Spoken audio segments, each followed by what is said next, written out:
Bon, et ben salut à tous. Donc depuis le début de l'année, cette phase 4 du MCU s'est terminée. Donc c'est le temps de faire le bilan. Vous voyez la tier list qui est juste là. Je vais vous donner mon avis sur cette phase 4, sur l'avenir du MCU, donc la phase 5 et 6 sur cette saga. Et voilà, donc pensez à vous abonner, à lâcher le pouce bleu, cloche de notification, etc. Merci pour les vues de la dernière vidéo, Rodéo, pour mon retour, ça me fait extrêmement plaisir. Et générique.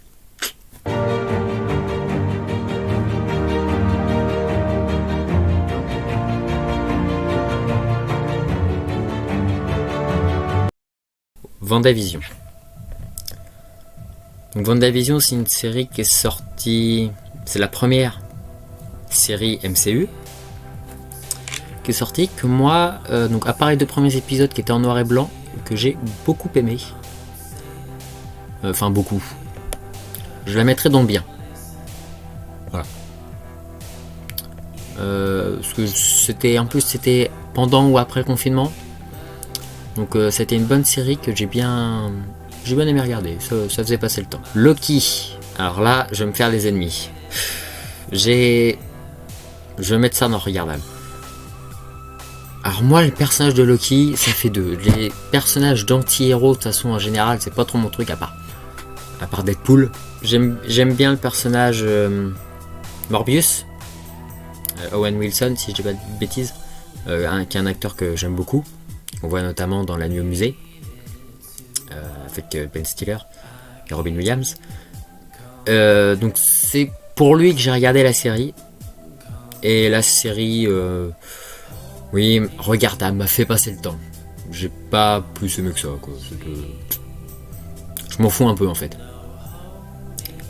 Spider-Man No Way Home. Je peux pas le mettre dans regardable parce que la réalisation est tellement mal faite qu'il est irregardable. Perte de temps. Non, parce qu'il y a quand même les Spidey. Donc, il est forcément dans bien en fait. Grâce à Octopus, Tobey Maguire, Andrew Garfield, etc. Il est forcément dans bien minimum. Alors que le film est nul. Extrêmement déçu par ce film. Ça aurait pu faire beaucoup mieux. Enfin déçu, non, parce que je m'attendais à rien de base. Parce que c'est John Watts qui réalise. Donc quand c'est John Watts qui réalise, tu sais pertinemment que ça va être de la merde. Surtout pour un film comme ça, quoi. J'ai pas été voir la version longue. Dites-moi si elle est bien, mais je suppose qu'elle est nulle. Miss Marvel. Alors là, énorme erreur de ma part. Parce que je ne l'ai pas encore vue, donc je vais la mettre dans non vu. Il s'est passé quoi? Bon bref. Je vais la mettre dans non vu. Mais apparemment, elle a l'air très bien. Et je pense que quand je la regarderai, si je l'aurais regardé, je l'aurais mis dans très bien. Parce que vu ce que les gens en disent, enfin après les gens disent que Loki c'est bien, moi j'aime pas. Mais là, rien que l'affiche me donne envie. Alors que les autres affiches, que ce soit WandaVision, Spider-Man ou Loki, ça me donne pas envie. Miss Marvel, il y a de la couleur. Ça traite... je crois qu'elle est d'origine musulmane. Donc je voudrais voir comment ils traitent ça. Apparemment ils traitent très bien. Puis ses pouvoirs. Il y a un truc avec les mutants, je crois aussi. Un truc qui tisse les X-Men apparemment. Il faut énormément que je regarde. Alors Moon Knight. Alors ça par contre, pas erreur de ma part. J'en ai rien à foutre. Donc non vu. En fait j'ai fait une overdose de séries. Donc à partir de What If en fait, j'ai plus rien regardé. Si, j'ai regardé chez Hulk. Me demandez pas pourquoi. Thor, Love and Thunder. J'hésite entre regardable et perte de temps. Christian Bale, donc le méchant, est génial. Je trouve qu'il joue à perfection. Le méchant, en fait, le méchant est plus intéressant que Thor et Jane Foster, qui est nul dans ce film. Enfin, ça sert à rien. Alors le marteau doit la sauver, mais en fait le marteau la tue petit à petit. Donc enfin, c'est le bordel, quoi. C'était Taika Waititi en même temps. Hein. Le 3 était bien, puis là c'est une horreur. Horreur. Ils ont détruit Thor. Truc de dingue. C'était le seul dernier héros entre le trio Captain America et Iron Man qui est resté, ils l'ont tué. C'est nul. Falcon and the Winter Soldier. Alors la série ne sert à rien. Donc je peux pas la mettre dans bien. À partir du moment où elle sert à rien. Tu vois, parce que WandaVision, elle sert à quelque chose pour Doctor Strange 2 et ses enfants et tout. Il y a un réel intérêt. Le Darkhold, Agatha Harkness. Et puis ce truc de sitcom, j'ai bien aimé. Avec en plus, à chaque épisode, tu passais 10 ans. Puis avec les différents génériques, t'avais, pour les années 90, t'avais le générique de Malcolm. Donc j'ai vachement bien aimé. Mais le faucon, enfin, ça sert à rien, quoi. Parce qu'en fait, au début de la série, Falcon veut pas le devenir Captain America, mais à la fin de la série, il devient Captain America. Et entre deux, bah, c'est tout, quoi. Il devient Captain America. Donc que tu le vois pas ou que tu le vois pas, de toute façon dans Endgame on te dit qu'il va devenir Captain America. Donc tu sais qu'il devient Captain America au final. Et puis le truc de soldat d'hiver, de Bucky là, loup blanc. Oui, je m'en veux d'avoir tué tous ces gens, je me souviens de tous, machin. Alors, rien à foutre, on l'a compris depuis Civil War, quoi. Zemo, de toute façon, je crois qu'il retourne en tôle. Même si j'ai bien aimé Zemo. Pour les quelques épisodes qu'on le voit. Ah si, il a un intérêt dans un truc, apparemment, peut-être pour US Agent, là, le faux Captain America, qui est recruté pour les Thunderbolts, pour la phase 5. Ouais, rien à foutre. Alors, Doctor Strange, le Multiverse of Madness, ça c'est incroyable. En même temps Sam Raimi, en même temps Benedict Cumberbatch en Doctor Strange, en même temps Scarlet Witch, la sorcière rouge en même temps. Enfin, c'est tout dans ce film est bien, tout est bien construit. Il y a beaucoup de personnages, beaucoup de choses à dire, comme dans No Way Home, et pourtant tout a son truc. Doctor Strange a sa trame, la sorcière rouge a sa trame. America Chavez a sa trame, même Wong il a une trame. Début, milieu, fin, tout s'enchaîne bien, les graphismes sont magnifiques, la créativité avec les pouvoirs de Strange sont magnifiques. Puis revoir le professeur X, c'est génial. C'est gore en plus. Enfin moi il y a des trucs qui m'a fait peur quand il fait sauter la tête de Flèche Noire. J'ai fait Et puis quand par contre quand il a tué Charles, quand il a tué le professeur X, là, j'ai fait non. Non, pas le professeur. Enfin, il est génial, comment il s'appelle j'ai plus le nom de l'acteur, non. Bref, magnifique. Si vous l'avez pas vu, c'est le film de la phase 4, allez voir. Enfin, c'est incroyable, il n'y a pas d'autre mot. Shang-Chi. Alors Shang-Chi, je peux pas le mettre dans incroyable. Parce que pour moi, il n'était pas incroyable non plus. Oh, peut-être, non, je sais pas. Pour l'instant, on va pas le mettre dans incroyable. Pour l'instant, on va le mettre dans très bien. Parce que c'est un film qui change, parce qu'avec le style de cinéma hongkongais, arts martiaux. Les 10 anneaux, j'étais surpris, parce que je crois que dans les comics, en tout cas, les dessins animés que je regardais, c'était vraiment des anneaux. Et là, en fait, c'est des bracelets. Donc, tu fais, je me suis dit, c'est compliqué. Puis en fait, c'est compliqué à gérer, enfin, c'est différent, c'est bizarre. Puis je me suis dit, pour les combats, comment ils vont se faire pour se battre. Enfin, tu vas me dire, avec des anneaux aussi, comment ils vont faire. Mais avec des bracelets, comment ils vont faire. Puis en fait, non, c'est hyper évident. On ressent bien le cinéma hongkongais, les différents arts martiaux, le père, donc le mandarin plus brut, et son fils, donc Shang-Chi plus gracieux et tout. Les décors sont bien, ça reste assez classique pour moi pour un film du style hongkongais, mais pour les Marvel ça change, ça fait un renouveau. Et donc comme c'était un des premiers films de la phase 4, c'était le deuxième. Oui, parce qu'il était avant Eternals, donc c'était le deuxième. C'était le premier qui vraiment déclenchait le truc, parce que Black Widow, elle est morte, donc on s'en fout. C'est Shang-Chi qui lance le nouveau. Donc génial. Revoir en plus le faux mandarin d'Iron Man 3, génial. J'adore l'acteur, il est super marrant. Et ce film a bien su... une des critiques qui est souvent faite à Marvel, c'est que l'humour prend trop le pas par rapport au dramatique et ça te sort du film. Et là, ils ont suggéré entre dramatique et comique. Moi, ça me gêne pas en général, mais là, tu sens, ils ont bien géré. L'acteur, le personnage Shang-Chi a un énorme côté dramatique. Tu sens qu'il peut jouer. Tu peux y aller là-dedans, mais en même temps, il a une grande part de comédie. L'acteur est capable de faire les deux et de les pousser au max. Donc hâte de voir Shang-Chi 2, hâte qu'il pousse justement ces trucs dramatiques et comiques à fond. Black Widow. Perte de temps. J'hésite à le mettre dans regardable. D'ailleurs, j'ai extrêmement mal écrit temps. Voilà. Merci bien.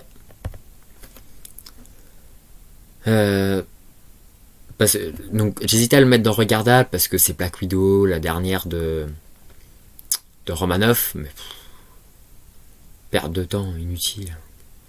Film d'espionnage mal fait, en plus les effets spéciaux sont catastrophiques, enfin c'est aucun intérêt. J'ai pas du tout pris plaisir à voir ce film. C'est vraiment une corvée, parce qu'il faut aller voir le film Marvel, mais sinon... Hawkeye. Hawkeye, j'ai pas tout vu. J'ai pas tout fini, parce que comme je vous ai dit, j'ai fait une overdose de séries Disney+. Disney Marvel. Mais de ce que j'ai vu, c'est une série de Noël, donc je vais la mettre quand même dans regardable. Parce que ça reste une série de Noël, ça doit pas être... Donc je pourrais la mettre dans perte de temps, c'est une série de Noël. Mais de ce que j'ai vu, j'aimais bien le lien Kate Bishop et puis Clint. Donc je vais mettre regardable. Dans le dernier des regardables, parce qu'il est entre regardable et perte de temps.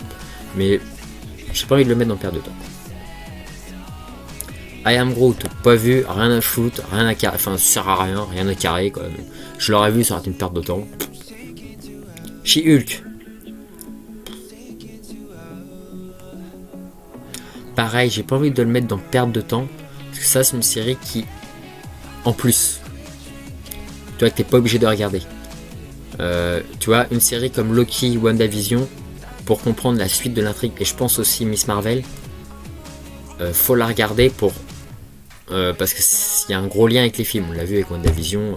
Ceux qui n'ont pas vu la série, elle a des enfants, Wanda. Donc t'es dans la merde. She-Hulk, elle a pas pour objectif ça, de relier à n'importe quel film. Elle a juste objectif de faire une série plus ou moins comique et qui passe le temps et qui rapporte du fric. Donc je la mets dans regardable. Je la mets après Hawkeye, parce qu'Hawkeye, il y a l'esprit de Noël et puis Clint que j'adore. Hawkeye c'est un de mes personnages préférés. Et puis en plus il y a le truc de je suis le dernier Avenger, en gros Natasha est morte, il a ce remords là qui va être en plus approfondi avec Yelena Belova. Et puis il y a le Cade. Après dans She-Hulk il y a Daredevil, Matt Murdock qui est génial. Donc regardable. Dans ce sens-là, regardable. Parce qu'il faut pas juger toutes les séries, tous les films au même niveau en fait. Y en a qui sont juste là pour faire du fric, qui sont juste là pour balancer un film et du divertissement pur et simple, comme le Ant-Man. Je parle pas du troisième. Je mets le troisième en suspens. Je fais comme si j'avais pas regardé, je parlais des deux premiers. Et t'as des films qu'il faut absolument voir, comme Captain America. Là, c'est un gros titre, un gros film qui doit être plus sérieux et qui doit vraiment avoir une grande qualité. Donc je vais pas juger un film Ant-Man, un film Captain America de la même façon. Et pareil pour un film Avenger. J'attends beaucoup plus d'un film Avenger que d'un film Ant-Man. Donc là, pareil, j'attends beaucoup plus d'une série comme Loki et WandaVision que chez Hulk. Et c'est pensé comme ça de toute façon en interne. Black Panther, Wakanda Forever. Et j'hésite entre bien et très bien, mais je peux pas le mettre avec. Je peux quand même pas le mettre avec No Way Home et WandaVision. Très bien, tout simplement. Le film est long, trop long à mon avis. Il y a des trucs scénaristiques, tu fais ouais, ok. Un spoil. Pardon, pour ceux qui l'ont pas vu. Après, bon, il est sorti il y a un moment maintenant. Voilà, bon, de toute façon, conclusion de la phase 4, vous doutez bien qu'il va y avoir des spoils. Trop long, on se concentre pas sur la mort de Chadwick Boseman, ce qui est dommage. Par contre, j'ai bien aimé la première scène, la première séquence, qui est en caméra à épaule portée. Donc tu vois Shuri dans son labo qui essaie de trouver un truc pour sauver son frère. Et je trouvais que ça changeait. Tu vois pas beaucoup de caméra à épaule dans Marvel, tout est fixe, tout est cut, vite. Et donc là, je trouvais ça pas mal de la suivre en caméra à épaule, puis avec le son qui est extrêmement fort, avec des mip partout dans tous les coins. Tu voyais vraiment qu'elle était perdue et tu te le sentais, t'arrives, t'es aussi un peu perdu. Et puis là, tout d'un coup, boum, silence blanc, Black Panther est mort. Donc toute la cérémonie géniale. Les musiques, tout comme dans le premier, sont inattaquables, géniales. D'ailleurs, elle était nominée aux Oscars, Rihanna. C'est la chanson, c'est Life Me Up, un truc comme ça. La reine mère, donc la mère de T'Challa, l'actrice est magnifique. De toute façon, elle a été nommée aux Oscars pour un second rôle. Enfin, quand je l'ai vue, je me suis dit, mais elle est géniale. Et c'est extrêmement dommage qu'elle meure. Parce que je trouve qu'elle avait énormément de... Elle avait une place, une carrure pour être reine. Que Shuri n'a pas du tout, mais même en Black Panther. Quoi. Ils ont essayé de lui faire une coupe et tout, ça marche pas. Quand elle a le costume, ça marche un petit. Enfin non, j'aime pas trop ce costume. Il a trop de bijoux, trop de trucs, machin. Black Panther, c'était simple. Le collier, c'était tout noir, une panthère. Là, il y a trop de trucs un peu à la Killmonger que j'aime pas du tout. Quoi. Donc What If. Alors j'ai adoré. L'animation est cool, les scénarios sont cool, le Watcher est cool, incroyable. J'adore, j'attends la saison 2 avec impatience. Et The Eternals, je le mets dans très bien. Oui, je sais que vous n'avez pas du tout aimé, mais moi je trouve que ça change des Marvel classiques. Un film comme Doctor Strange, Shang-Chi et Les Éternels change énormément des Marvel classiques. Donc moi j'ai kiffé, j'ai pris mon pied à la regarder et j'attends le 2. Les effets spéciaux là sont très bien faits, les personnages sont cool, ils ont bien un lien, sauf le personnage de Tena. Donc oui, il y a eu un changement, je tourne pas en même temps. Voilà, parenthèse ouverte, parenthèse fermée. Pour les Éternels, oui, t'es le personnage de Tena qui est un peu trop en retrait à ma part, parce que j'adore l'actrice, que d'ailleurs je n'ai toujours pas retrouvé le nom. Comment je peux oublier le nom ? Angelina Jolie. Un peu sous-côté, je trouve, dans le film. Donc, dommage. Mais sinon, très bon film qui change des Marvel habituels. Et ça, je dis, quand ça change, quand ça fait du neuf, du renouveau, pour moi, c'est incroyable. C'est pour ça que Black Widow est en perte de temps et que Doctor Strange est incroyable. D'ailleurs, je crois qu'en fait, je vais pas changer grand-chose, si ce n'est rien. Pour moi, voilà mon classement du meilleur de la phase 4 au pire. Là, parce que ça, j'ai pas vu, donc ça rentre pas. J'hésite, She-Hulk, de le mettre dans perte de temps. En fait, j'hésite entre là et là. C'est quand même une perte de temps, faut pas déconner. C'est regardable. Mais respectable, ça a changé, j'ai mis regardable. Tiens, au niveau de respectable, oui, respectable, c'est beaucoup mieux. C'est pas du tout respectable en fait. C'est une perte de temps. Sinon, c'est parfait, bien sûr. Loki dans la fourchette haute, Hawkeye dans la fourchette basse. Si ce n'est d'ailleurs, on va changer un truc là, parce que ça sert vraiment à rien du tout. C'est cool, donc ça va pas m'en perdre de temps. Mais voilà quoi. Ça, j'ai dit. J'ai déjà tout dit. Etc. Donc voilà, pour moi, le meilleur projet, film et série de cette phase 4, tout confondu, c'est bien évidemment Doctor Strange, quoi. The winner is Doctor Strange in the Multiverse of Madness by Sam Raimi. Avec l'accent génial que j'ai, qui est superbe. Et le pire, on le sait tous, c'était chez Hulk. En même temps, c'est con, c'est vraiment dommage. Parce que c'est vrai que Non, je peux pas mettre ça dans respectable. Même dans le truc de ouais, c'est une série de basse qualité pour faire de l'argent, pour faire du divertissement, même ça c'est nul, ça divertit pas du tout. Y a rien à sauver dans cette série. Rien. Bref, et bah c'est tout pour moi. N'hésitez pas à vous abonner. Pouce bleu, petit commentaire, la totale, comme d'habitude. Et puis on se revoit pour la prochaine vidéo. Je sais pas encore ce que ça va être. Peut-être une critique de film, peut-être pas, peut-être autre chose. On va voir. Vous verrez. Bye tout le monde. Et souvenez-vous que le ciné vous montrera toujours la voie.